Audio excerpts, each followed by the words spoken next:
In this video, we're going to look at the top 5 most common questions that Woolworths supermarkets ask in their interviews, and I'm going to help you plan fantastic answers that will get you a job working at Woolworths.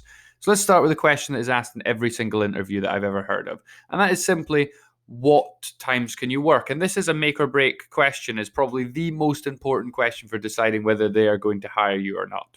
And so there's 3 things you're going to have to make sure you show in order to be successful. You're going to have to show that you're flexible. They want people that have got very good flexibility and have got good availability. Then you have to show off a can-do attitude. And by doing those 2 things, you are showing that you are committed to Woolworths. The way to screw this question up, and in fact, the way that most people answer this, is they go into a list of all the times that they can't work. They say, I can work all of these times except I can't work these following times. And that's just a way to totally screw up the question. So do not talk at any point about what you can't do. Always talk about all the times you can do. And if you're lucky, they'll probably move on without even finding out all the times that you can't work. So by focusing on the can do, you're setting this interview up really positively and you're really helping to sell yourself. The other thing to be successful is to mention the things that they really want to hear. So there's specific times that they find more difficult to staff. And so if you can mention those, you're going to get the manager really interested.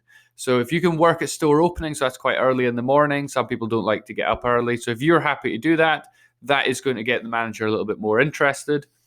When the store is just about to close, those last few hours can be a little bit more difficult to get staffing in. So saying that you can work that time is really great for them.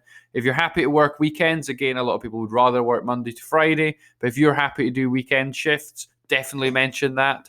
If you can work school holidays, that's a good thing to mention. If you can't, because of your childcare commitments, simply don't bring it up. It's not something that they should be asking about, but it can be useful if that's something that you can do. If you are available at short notice, absolutely, definitely bring that up, because staffing can change throughout the day. So if you can be there at short notice, that's going to really help out. So stick to what you can do, don't mention what you can't do, and you're going to be successful on this question. So let's look at the second question. How would you manage an angry customer? And when you're working in Woolworths, this is something that you're going to come across. And so to be successful on this, there's 3 things that you have to get into your answer. The first thing is you reassure the manager that you're going to remain calm. That is the most important thing, is that you're going to stay calm in the face of this. You're not going to raise your voice. You're not going to argue back. You're not going to shout. That is the most important thing, staying calm. Then you're going to say that you're going to stick to Woolworths policies. So that's quite reassuring to the manager. So you're going to follow whatever the company's policies are regarding, say, refunds or exchanges. So you're not going to be influenced simply by them being angry, but you're going to be compassionate towards them. And the most important thing also to get in there is de-escalation, and that comes with the calmness. Those 2 come together is really, really important. So de-escalation means getting the situation back under control, calming everyone down. There's various de-escalation techniques, such as talking calmly and actively listening. Often when customers are very angry, they really just want someone to be listening to what they're saying. And just by showing that you're actively listening, you're going to reduce the anger levels there, because they are being listened to, and that's really usually what they're looking for. So get those 3 things in your answer and you're going to be successful on that question. The third question is, what can you tell me about Woolworths? So you never, ever, ever should be going to an interview without having done your research.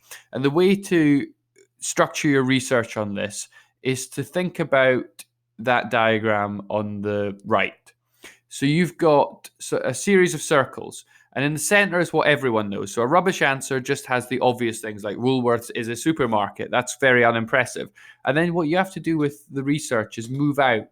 So go to some things that only some people will know. So to be able to describe their rewards scheme, which is a massive reward scheme, understand all the systems around how points are given and what those points can be exchanged for. Know their private label brands, so simply look that up.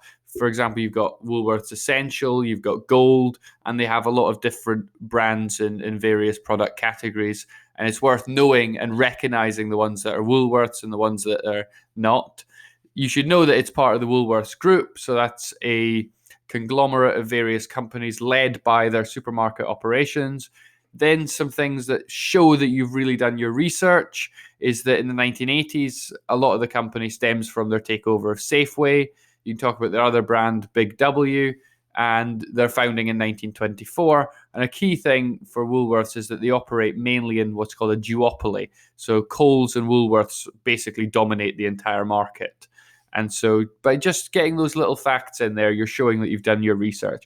And probably the most powerful thing you can do to really have absolutely amazing research is just take half an hour and read the Woolworths Group annual report. Just type that into Google, read that, and your knowledge will be so far ahead of most people that are coming for an interview, and you'll massively impress them. So let's move on to the next question. Why do you want to work for Woolworths? And this is, again, a really important question. And if you've not thought about it and you're not getting in some key ideas, that's going to really let the manager down. So some things that you should mention, and I'll give you some ideas on what sort of things you could say, is think about what is special about Woolworths. Why are you, for example, working for Woolworths and not working for Coles? What is it about Woolworths that makes it slightly better? Why do you want to work in groceries? So you could say things like you love working with customers, you're passionate about fresh food. For example, you can talk about the training and progression. So is this a long-term career? How does Woolworths invest in you? What is your 5-year career plan? Do you hope to be an assistant manager, say, in 5 years? And that you can see this nice long career progression. And the most important thing for this question is to be super enthusiastic. The other thing to be aware of is there's certain things that you need to avoid on this question. So the store is near my house. They don't care. They really don't care about location. So if you're saying you want to work here because it's nearby, well, that's unimpressive. That's not going to get you hired. Need money? Well, they don't care about that either. Everybody needs money. Everybody wants a job to earn money. Anything that shows a lack of commitment. So, for example, saying that you want to work here for a year and then go to university or something like that, that indicates that you're just here for 5 minutes and they're going to have to hire someone again and spend all this money on the recruitment process and do a whole new series of interviews. And basically, if you're saying anything that really doesn't have any impact on Woolworths business and isn't about why you actually want to be there in a way that's going to make you more enthusiastic about your work, that's really not going to interest them. So some ideas you might talk about is a passion for fresh food. So Woolworths branding is all about freshness. So if you get that in, that's going to get them a bit more interested. Woolworths is very big on what we call CSR, corporate social responsibility. So if you look up Woolworths corporate social responsibility, they have several commitments around their people and the planet, to reducing plastic waste and all these things that you can find some aspect of their corporate social responsibility that really chimes with your interests. And definitely talk about your career aspirations. So if you get these ideas in there and you totally avoid all that nonsense on the arrow, then you're going to score very highly. Usually this question is poorly answered, where people just don't have anything prepared and it's just a train wreck. So if you get at least 1 point on each of those ticks and a few of those ideas in, you're going to stand out way above everyone else. Let's look at the last question before we go on to some bonus ones, which is around questions that you can ask them, which is strengths and weaknesses. So we're going to start by looking at strengths. And you're going to have to make sure you pick something that is a very strong strength, something that really matters, like being great at customer service, being very organized, those sort of things, or being reliable. You have to back it up with some evidence. So everyone can talk about having a strength, but what makes you stand out as a slightly more impressive candidate is that it's not just you that thinks this. Someone else actually agrees with you. You've maybe got a reference from another manager, or you've got some qualification or piece of paper that says, actually, this isn't just my opinion. Someone else agrees that this is a strength. But most importantly, your strength should be extremely relevant to Woolworths business. Being extremely fast at running is not particularly interesting to someone looking to hire someone to be great at Woolworths. So you're going to have to make sure that it's something relevant, like customer service, reliability, those sort of things. And the way to structure your answer is a major strength that I possess is, tell them what your strength is. This strength is evidenced by, definitely show some evidence that really makes you stand out. So that might be a reference, or you could get some sort of qualification, and then do the work for them by actually explaining why this strength is actually important to Woolworths. So I believe strongly that this strength will benefit Woolworths because, and just tell them why it matters. Do the work for them. And that's a way that you're really going about selling yourself. On the weaknesses, you have to be careful. This can blow the whole interview if you're not careful. So you want to have an actual reasonable weakness, something that you could imagine being a problem. So, for example, saying I'm too much of a perfectionist is not a real weakness. It shows a failure to be reflective at all and is really going to get their backs up. So, definitely avoid that. That's just a cop out. Then you want to be actually fixing it. So, doing something to improve it and something that Woolworths really just doesn't care about. So, for example, if you're going for a role that's going to involve working on tills or stacking shelves, and you're saying that you struggle with spelling, that's not really going to make any difference to how good you are at your job. So think of a weakness that really doesn't affect how good you are at your job. So saying something like, I often upset customers with my bad attitude. Well, if you say that, the interview's over and they're going to hire someone else. So definitely make sure it's something that is a weakness, but really is not something of any significance.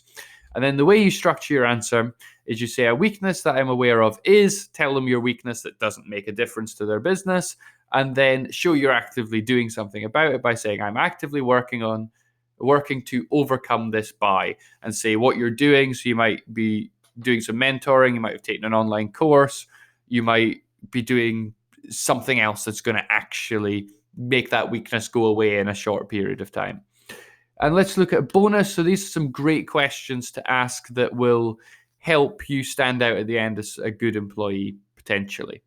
So you could ask them what they like about working here at Woolworths and then share their enthusiasm for that thing. You could ask them what to do to prepare for starting a job to show that you actually care about being really good at your job. So when they suggest some things that you could do, you can basically commit to doing those things that they think are important. So if they said you need to research our brands, you need to know about the loyalty program, you just take some notes and you say, yep, that's what I'm going to do. And that's another way of just saying that, I stand out as someone that's going to get results. And then a trick question that you can do that's quite clever is to ask them, what does the perfect Woolworths employee look like? And then the manager hopefully will just reel off all the things that they think are really great in someone that they're looking to hire. And then as part of the conversation that ensues from that question, you can remind them that you have those characteristics. And lastly, make up one question on the day. One question should be based on something that's come up. And I hope that this video has been really helpful to you. I wish you the best of luck in your Woolworths interview, and thank you very much for watching.